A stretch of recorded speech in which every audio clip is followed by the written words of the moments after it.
नमस्कार।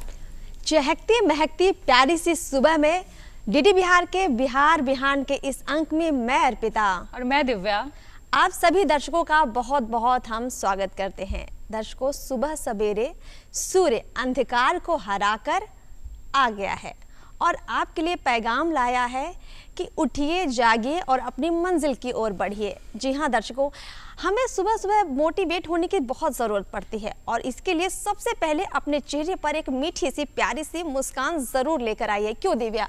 कहते भी हैं कि एक अच्छी सी मुस्कान और अच्छे विचार हमारा दिन बना देते हैं। क्या कहोगी तुम? बिल्कुल, अगर हमें मोटिवेशन सुबह मिल जाए तो पूरा दिन हमारा बहुत ही अच्छा गुजरता है और इसके लिए ज़रूरी है अनमोल वचन। तो चलिए आज देखते हैं कि डीडी बिहार के बिहार बिहान के इस अंक में क्या है अनमोल वचन। मेरा मन मेरा मंदिर है, मैं किसी को भी अपने गंदे पांव के साथ मेरे मन में नहीं गुजरने दूंगा। महात्मा गांधी।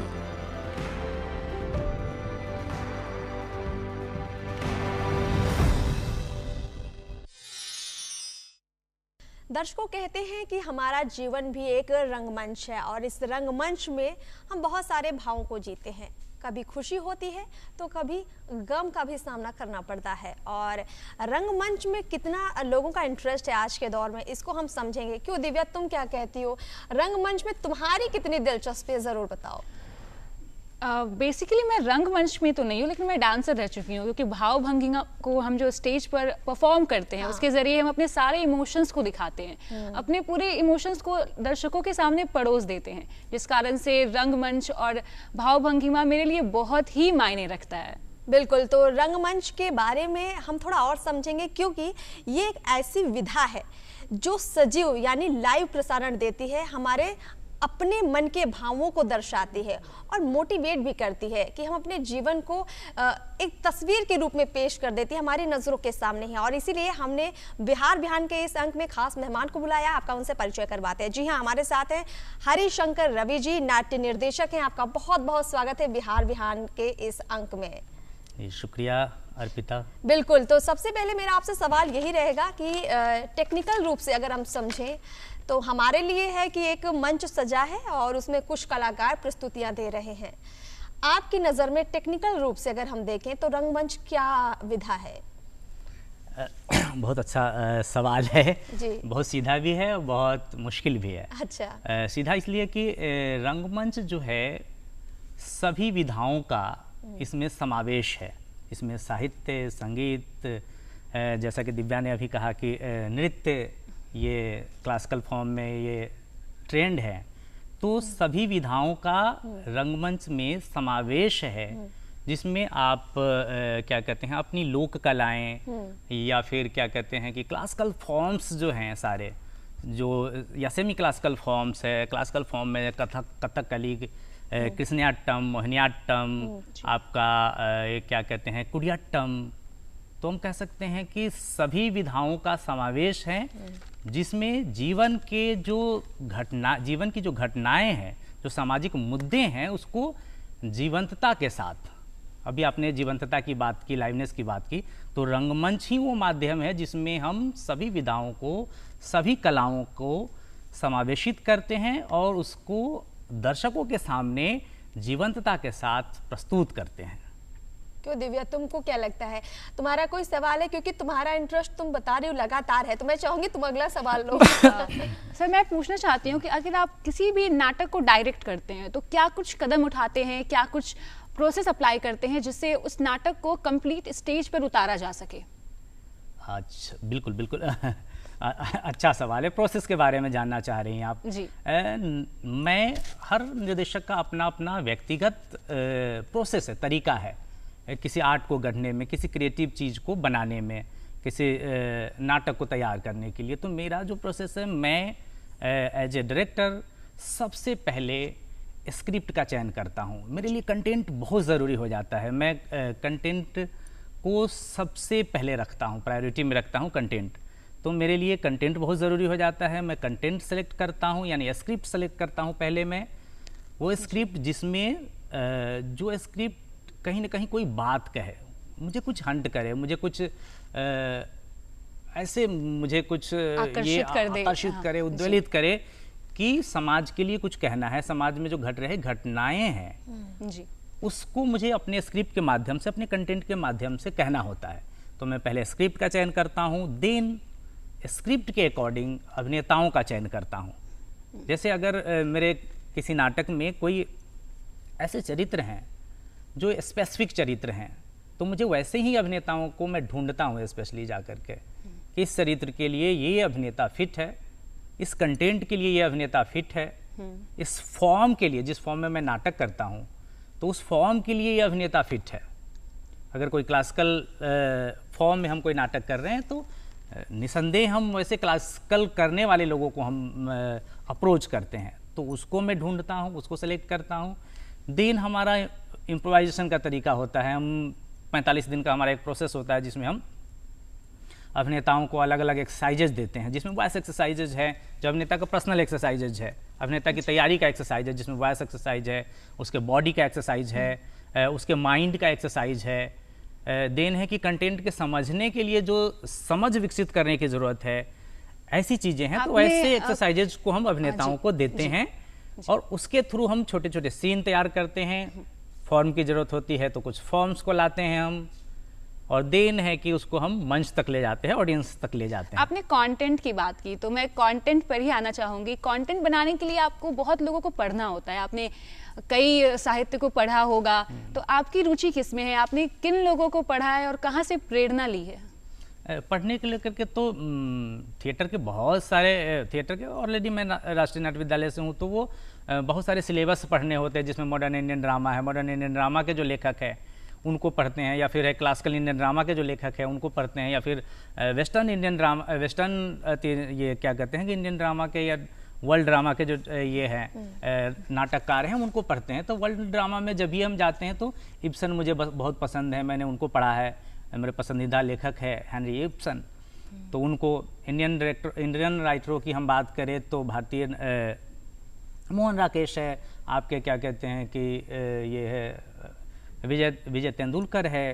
तो ऐसे बहुत सारे राइटर हैं जिनको मैंने पढ़ा है और मेरे विषय के राइटर हैं। बिल्कुल, आप लंबे वक्त से इस क्षेत्र में हैं और इसीलिए जो आपको अवार्ड मिला है, बेहद खास अवार्ड भी इनको मिल चुका है। दर्शकों आपको बता दें कि निर्देशन के क्षेत्र में बेहतर काम करने के लिए बिस्मिल्लाह खां अवार्ड इनको मिल चुका है।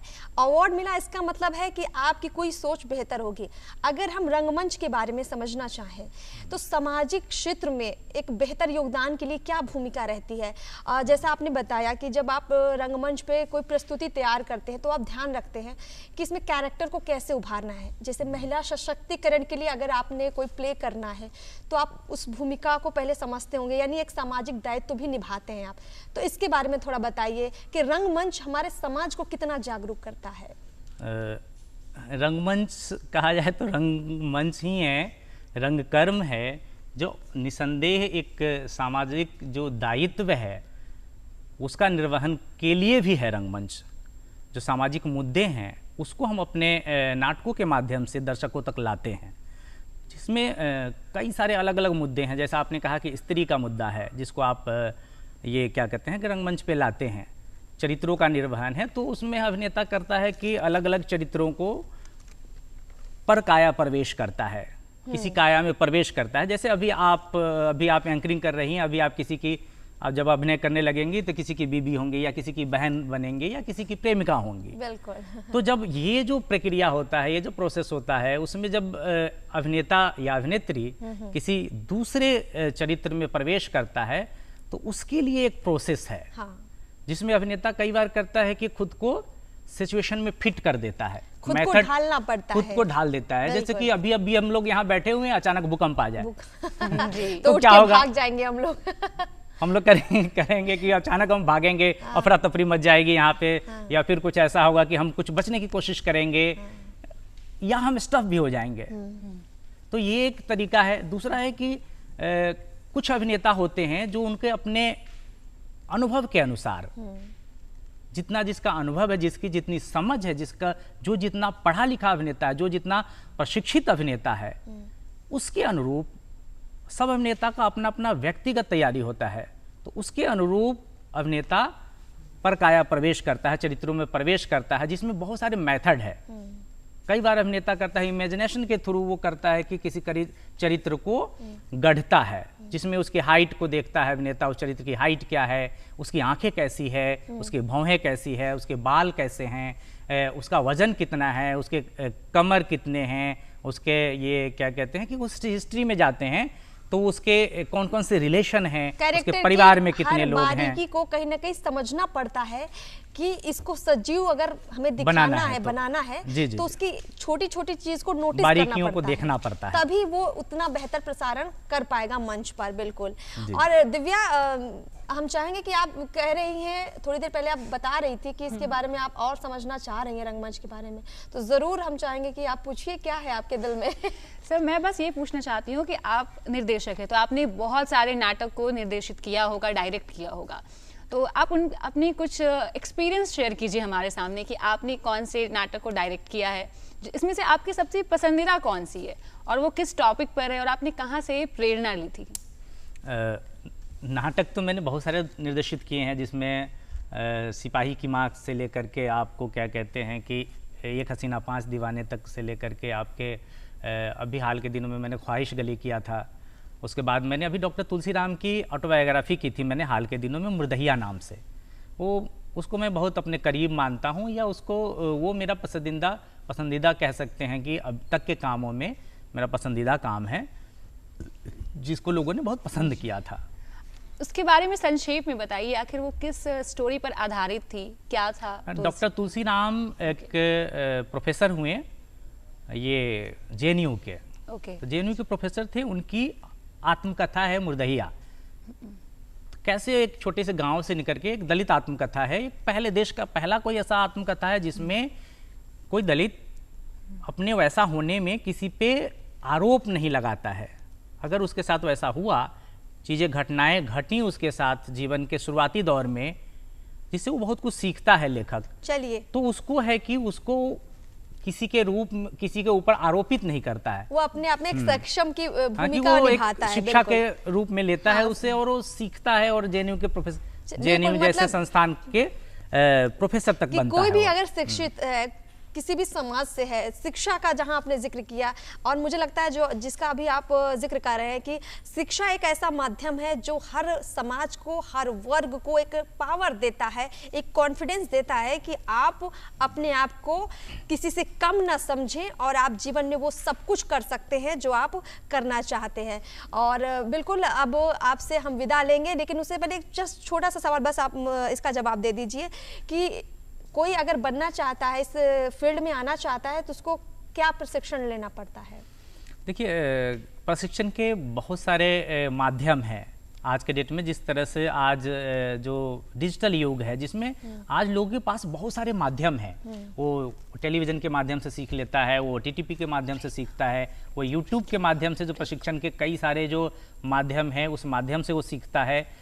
देश भर में बहुत सारे ड्रामा स्कूल खुले हुए हैं, उसमें वो प्रशिक्षण प्राप्त करता है। FTI जैसे संस्थान है, सारा FTI जैसे संस्थान है, जहाँ जाकर के अभिनेता सीखता है, पढ़ता है, और फिर इस फील्ड में अपने लिए आज संसाधन बहुत है। इसमें आसानी से है कि पहले संसाधन नहीं था, पहले बहुत सारे कम प्लेटफॉर्म थे, आज बहुत सारे प्लेटफॉर्म है, तो उसके माध्यम से अभिनेता सीखता है और सीख कर बिल्कुल अचीव करता है। बिल्कुल बहुत अच्छा लगा आपसे बातचीत करके। क्यों दिव्या, तुम्हें भी बहुत अच्छा लगा होगा? बिल्कुल, बहुत कुछ सुनने को मिला, बहुत कुछ जानने को मिला। एक तो मुझे ऐसे भी नाट्य में बहुत ही ज्यादा इंटरेस्ट था और इन्होंने बहुत अच्छे तरीके से सब कुछ समझाया। आपका तो बहुत बहुत शुक्रिया, आप कार्यक्रम में आए और हमारे दर्शकों तक इतनी महत्वपूर्ण जानकारी आपने पहुंचाई है। सुबह सवेरे का वक्त है और ऐसे में भजन की बात ना की जाए तो थोड़ी बेईमानी होगी आपके साथ। क्यों दिव्या? बिल्कुल। भजन के बारे में दिव्या, गीत संगीत के बारे में तुम कितना जानती हो? जी, मेरा मानना है अगर संगीत एक ऐसी भाषा है जो सीधा आपके दिल को जाकर लगती है। बिल्कुल, और दिल के तार अगर संगीत से जुड़ जाएं तो हमारा दिन खुशनुमा बन जाता है और हमारा मन तरोताज़ा हो जाता है। लेकिन भारतीय संगीत के कई रूप हैं। शास्त्रीय संगीत है, सुगम संगीत है और लोक संगीत है। लेकिन भजन किस विधा में आता है? तो मैं आपको बता दूं कि जो भजन की शैली है वो सुगम संगीत में आती है। अब इसके बारे में इतना टेक्निकल तो हम आपको नहीं बता पाएंगे, और सुबह के वक्त में अगर हमारा भजन सुनने का मन है और आपका भी ज़रूर मन कर रहा होगा कि कुछ पूजा पाठ की बात कर ली जाए, ध्यान कर लिया जाए, तो इसीलिए हमने अपने बिहार बिहान में एक खास मेहमान को बुलाया है। जी हाँ, स्वागत करते हैं बिहार बिहान में भजन गायिका पूनम शर्मा का। बहुत बहुत स्वागत है आपका कार्यक्रम। बार बार प्रणाम आपको अर्पिता जी और दिव्या जी को बहुत बहुत धन्यवाद। सबसे पहले तो आपसे हम एक भजन ही गवाना चाहेंगे। सुबह सुबह आपकी जुबान से एक भजन सुनने को मिल जाए तो हमारा दिन बन जाएगा। एकदम एकदम बिल्कुल जी। बहुत ही अच्छा भजन है एक हनुमान जी महाराज का, और बहुत ही प्यारा धुन है। गरना रे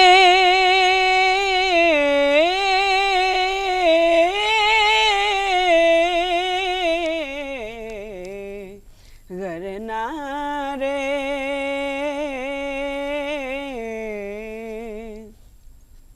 छाती चीर के हनुमान ने, छाती चीर के हनुमान ने बता दिए श्री राम, मेरे मन में बसे हैं राम, मेरे तन में बसे हैं राम, मेरे मन में बसे हैं राम, मेरे तन में बसे हैं राम। जिस वस्तु में राम न हो वह वस्तु न आए काम, जिस वस्तु में राम नहीं वह वस्तु न आए काम, मेरे मन में बसे हैं राम, मेरे तन में बसे हैं राम। बिल्कुल, क्या बात है। इतनी सुरीली आवाज और साथ में इतनी जोरदार आवाज के साथ आपने निश्चित रूप से जितने लोग सो रहे होंगे उनको जगा दिया होगा। बहुत अच्छा आज मंगलवार भी है, हमने बजरंगबली के भजन से दिन की शुरुआत की है। बहुत अच्छा लग रहा है। तो चर्चा में हम आपसे कुछ बातें भी करेंगे, और चूंकि आप भजन गायिका हैं तो आपका अपना एक एक्सपीरियंस भी होगा, अनुभव भी होगा। तो देखिए, आजकल लोगों का हम देखते हैं ज्यादातर जो नए युवा हैं फिल्मी गानों की तरफ इंटरेस्ट है, भोजपुरी गानों की तरफ इंटरेस्ट है। तो भजन ने आपको कैसे आकर्षित किया? भजन में इतनी दिलचस्पी कैसे आई है आपको? मैं जब हमारे दादाजी हमारे गुरुजी हैं, तो दादाजी जब शुरुआत, वो तो ऑलरेडी कलाकार थे ही, तो वो मैं एक दिन गुनगुना रही थी तो बोले पूनम तो लग रहा है कि अच्छा गा सकती है। तो हमको बोले कि बाबू आप गाओगी? बोले कि जी हम गाएंगे। तो हमको हारमोनिया बजाकर वो सिखाना शुरू कर दिए, और वे यही बोले उस समय भी, आज से 16 साल 15 साल पहले, कि बाबू आपको सिर्फ भजन गाना है और कुछ नहीं गाना, सिर्फ भजन गाना है। यानी आपके दादाजी ने आपके अंदर की प्रतिभा को पहचान लिया। देखिए, यही होता है हमारा, जब हमारी जो जॉइंट फैमिली होती है दिव्या, हम देखते हैं कि जॉइंट फैमिली में हमारे बड़े बुजुर्ग बहुत अच्छे से समझ जाते हैं कि इस बच्चे में क्या टैलेंट है, और पूनम जी का टैलेंट उनके दादाजी ने देख लिया था। तो भजन देखिए, हर विधा में, हर शैली में कुछ टेक्निकल चीजें भी होती हैं। अगर हम भजन को और गहराई से समझें तो कोई भी युवा इस क्षेत्र में अगर कदम रखना चाहे तो उसे किस तरह की पढ़ाई करनी होगी, किस तरह का प्रशिक्षण लेना होगा? पढ़ाई तो एक अलग है ही, लेकिन एक जो लक्ष्य होता है इंसान का, अलग अलग सबका भावना होता है, लक्ष्य होता है। तो हमारा रुचि यही रहा कि मैं सिंगर बनूंगी। और जो भी लोग हैं, जो भी अभी आजकल के नए सिंगर्स हैं, तो यही कोशिश करें। हम किसी मंच पे जाते हैं तो सबसे पहले ये कोशिश करते हैं कि पहले भजन ही गाएं, उसके बाद में और कुछ प्रस्तुति अपना दे। जो भोजपुरी गाते हैं, मैं तो ऑलरेडी भजन ही गाती हूँ, तो हमारा तो है ही, भजन से शुरुआत होता ही है। तो सब लोग कोशिश यही करें कि भजन से शुरुआत करें, और भजन के बिना तो शायद ये अधूरा है, जीवन भी अधूरा है। जीवन भी अधूरा है। बिल्कुल, भक्ति भावना से पूरी होती है। जैसे आपने बताया आपके गुरुजी आपके दादाजी ही रहे हैं, तो फिर क्या आपने कोई औपचारिक शिक्षा ली है, और अगर ली है तो आप किनसे आपने सीखा है, और आप किस घराना से बिलोंग करती है, मुझे ये भी जानना है। बिल्कुल। दादाजी हमारा कोई अलग ये नहीं रहा है, हम अपने घर से ही शुरुआत किए। हमारे घर में ऑलरेडी सभी कलाकार, हमारे दोनों भैया, बाबूजी और दादाजी सबसे पहले, दादाजी हमारे तो शुरुआत उन्हीं की वजह से हुआ है और वही किए हैं। इसका तो मतलब घर पे भी जब महफिल जमती होगी तो सब सबके मिलकर साथ में, जी गाना सबके गाते साथ में, होंगे। हाँ एकदम। क्यों ना एक भजन और हो जाए और जो घर पे आप लोग गुनगुनाते हैं, क्यों ना बिहार बिहान के इस मंच पे गुनगुना कर सुनाइए। एक भजन है बहुत ही प्यारा, जिस समय मैया जानकी जी लंका नगरी में है तो हनुमान जी से कहती हैं, प्रभु का हाल चाल पूछती हैं, कैसने बाड़े लक्ष्मण देवरवा, कैसने प्रभु जी मोर, कैसने बाड़े लक्ष्मण देवरवा, कैसने प्रभु जी मोर, पूछतड़ी सिया हो मैया, पूछतड़ी सिया हो मैया, गिरता नैना मसलोर, पूछतड़ी सिया हो मैया, कौन भइले हमारा से गलती, गलती गलती,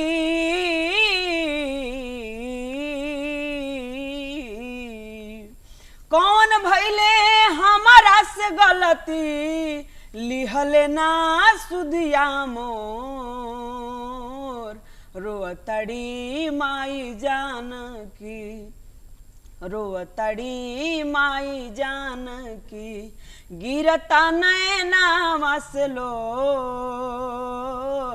पूछतड़ी सिया हो मैया। वाह, क्या आवाज़ है आपकी, इतनी सुरीली आवाज़ सुबह हमने सुना है, हमारा तो दिन बन गया और आपकी आवाज़ ने हमें मंत्रमुग्ध कर दिया है। बिल्कुल पूनम जी, हम चाहेंगे जो आपने अभी गीत गाया इसके भाव के बारे में भी बताइए, क्या भाव भंगिमा है, ये क्या बताना चाहता है दर्शकों को।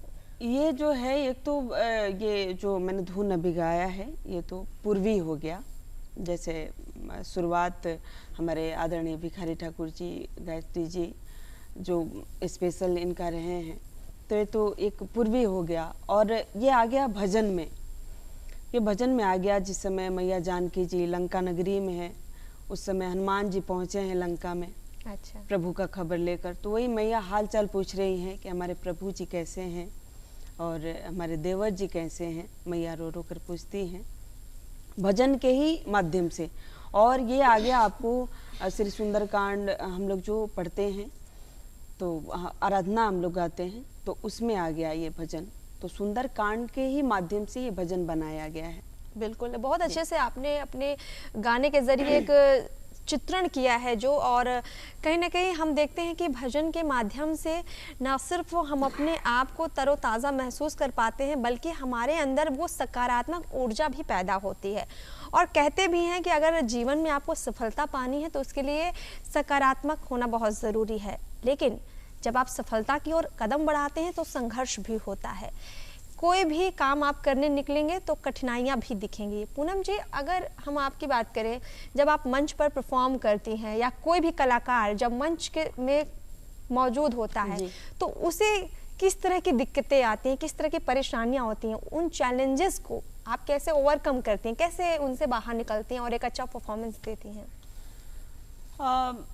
मेन तो यहाँ ये है कि अभी जो लोग, जितने हमारी गायिका हैं, जितने हमारे सिंगर्स हैं, जेंट्स हो या लेडीज हो, कहीं भी मंच पे जाते हैं तो भोजपुरी गाना जो कहा जाता है जिसे अश्लील कहिए, और बहुत सारे श्रोता में भी कुछ अच्छे होते हैं, कुछ बुरे भी होते हैं, तो हम जिसके साथ जैसा व्यवहार करेंगे वो हमारे साथ ऐसा ही व्यवहार करेगा। तो मेरा तो एक अलग ही पहचान रहा है शुरू से भजन को लेकर। जहाँ मैं जाती हूँ हमें जितना प्यार दुलार मिलता है ये हमारे लिए सौभाग्य की बात है। तो हमारे साथ ऐसा कभी कुछ हुआ नहीं है भगवान की कृपा से। जी बिल्कुल जी। तो अभी तक में आपका सबसे यादगार मंच प्रदर्शन क्या रहा है? जब आपने बोला कि आप कई जगह मंच पे प्रदर्शन करती हैं, तो ऐसा कोई प्रसंग बताइए जो आपकी फेवरेट रही हो। फेवरेट तो हमारा, जब मैं घर से अगर निकलूं तो यही सोच कर कि हमारा कार्यक्रम अच्छा हो, सभी लोग प्यार दुलार दे। तो ऐसा तो कुछ नहीं है, सभी मंच हमारे लिए एक समान है, एक जैसा है, तो सभी और हमें उतना ही प्यार मिला है। बिल्कुल। अच्छा, जब आप गाती हैं, भजन गाते हैं, इंस्ट्रूमेंट्स भी बहुत सारे होते हैं, हारमोनियम है, तबला है, सितार है, तो आपकी बात करें तो कौन कौन से बजाने आपको आते हैं, और जब आप खुद लाइव प्रस्तुतियाँ देती हैं तो किन इंस्ट्रूमेंट्स का इस्तेमाल करती हैं? मैं तो हारमोनिया से गाती हूँ, और हमारे साथ में बहुत सारे बजाने वाले होते हैं, नाल, बेंजू, ऑर्गन पैड, सबका अलग अलग जगह है, सब आप अलग किसमें अलग बजाने पारंगत हैं? वाले। तो मैं सिर्फ हारमोनिया प्ले करती हूँ। चलिए, जी। तो हारमोनिया के साथ आपने ज़रूर कई मंचों पर प्रदर्शन किया होगा, और हम चाहेंगे कि क्यों ना एक और भजन हो जाए, और कोई ऐसा भजन जिससे हम थोड़ा प्रेरित इस तरह से हों कि ना सिर्फ आज के लिए बल्कि आने वाले कई दिनों के लिए हमारे मन में एक भाव आ जाए कि हमें कभी हार नहीं माननी है, हमें अपने लक्ष्य की तरफ बढ़ते जाना है, और जब हम आगे बढ़े और कहीं हमारे कदम डगमगाएं तो हमें आपके भजन से मोटिवेशन मिल जाए। बिल्कुल कुछ ऐसा सुनाइए। एक्सपेक्टेशन थोड़ी ज़्यादा हो गई लगता है। आज का दिन हमारा यादगार बना दीजिए, हम बस जी। यही चाहते हैं आपसे। मैं कोशिश करूँगी। जी बिल्कुल, ज़रूर गुनगुनाइए। हनुमान जी जब लंका नगरी में गए, वो कुछ नहीं सोचे।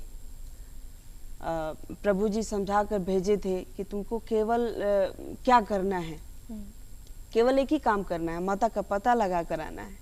लेकिन वो थोड़ा सा वहाँ देखे सिचुएशन जाकर तो थोड़ा गुस्सा भी आया, और प्रभु जी का भी मान रखना था।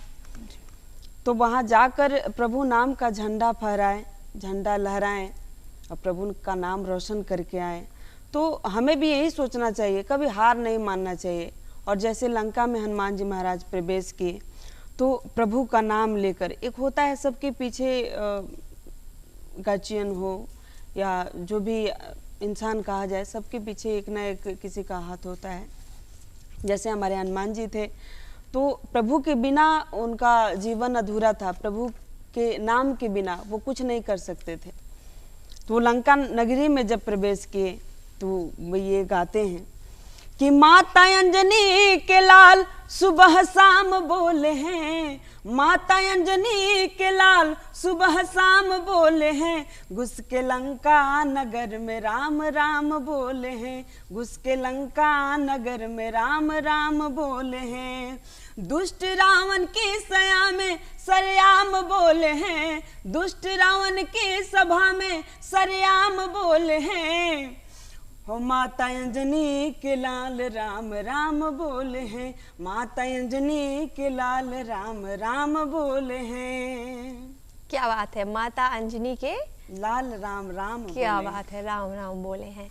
और लगातार हम लोग अपने दर्शकों को बता रहे हैं, समझा रहे हैं, और उनको महसूस करवा रहे हैं कि हमारे अपने जीवन के लिए ये भजन शैली कितनी महत्वपूर्ण हो जाती है।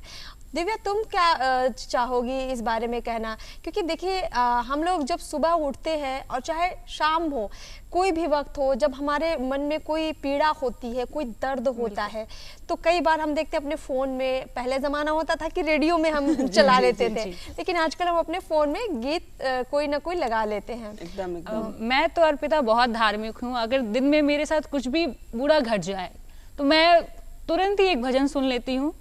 बहुत सारे भजन हैं, या तो फ़ोन पर सुनूंगी, या तो मैं चली जाती हूँ अपने घर के मंदिर में सुंदरकांड पढ़ने के लिए। नहीं तो मेरे जीवन में कुछ अच्छा भी घट जाए तो मैं सबसे पहले मंदिर जाके भगवान को प्रसाद चढ़ाती हूँ कि मेरे साथ अच्छा होने के लिए आपका बहुत बहुत शुक्रिया। बिल्कुल। तो इस हिसाब से मैं बहुत धार्मिक हूँ। मैं भजन और भगवान के बिना मेरी जीवन ही कम्प्लीटली अधूरी है। बिल्कुल, दिव्या बहुत धार्मिक है, और ये अच्छी बात भी है। सब लोग अगर अपने मन को अलग अलग तरह से मोटिवेट करते हैं, तुम्हारा ये माध्यम है, बहुत अच्छी बात है।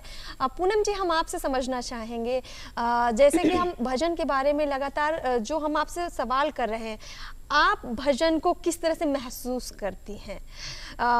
जैसे अब हम एंकर हैं, तो जब हम अपना ये काम करते हैं हमें बहुत अच्छा महसूस होता है, लगता है कि हम अपने जीवन को सार्थक बना रहे हैं। कोई डॉक्टर होगा, जब वो किसी का इलाज करेगा तो उसे लगेगा कि हम कुछ अच्छा कर रहे हैं। तो इसी तरह से हर फील्ड, हर जॉब करने वाले लोगों के मन में एक संतुष्टि का भाव आता है जब वो उस चीज़ को बहुत बेहतर करता है।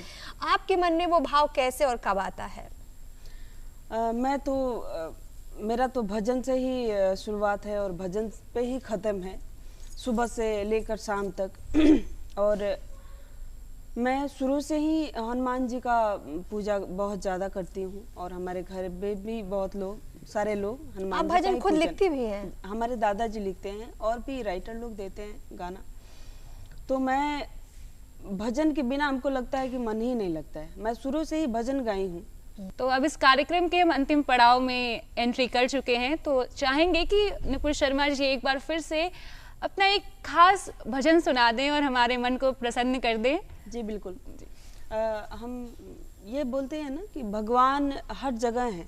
कोई कोई बोलता है कि भगवान नहीं है, लेकिन मैं जो सोचती हूँ कि भगवान हर जगह है। जब भी याद कीजिए भगवान है। उसी प्रकार के एक भजन है कि जब सोनपुर में मेला लगा था तो एक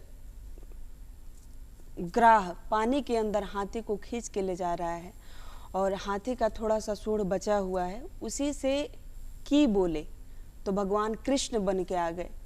तो भक्त भगवान से कहता है कि सुनी है जगत के दाता, सुनी है जगत के दाता, या था ये गो प्रार्थी के, पड़ल बा जरूरी हमरा रउआ जैसन साथी के, पड़ल बा जरूरी हमरा रउआ जैसन साथी के, पड़ल बा जरूरी हमरा।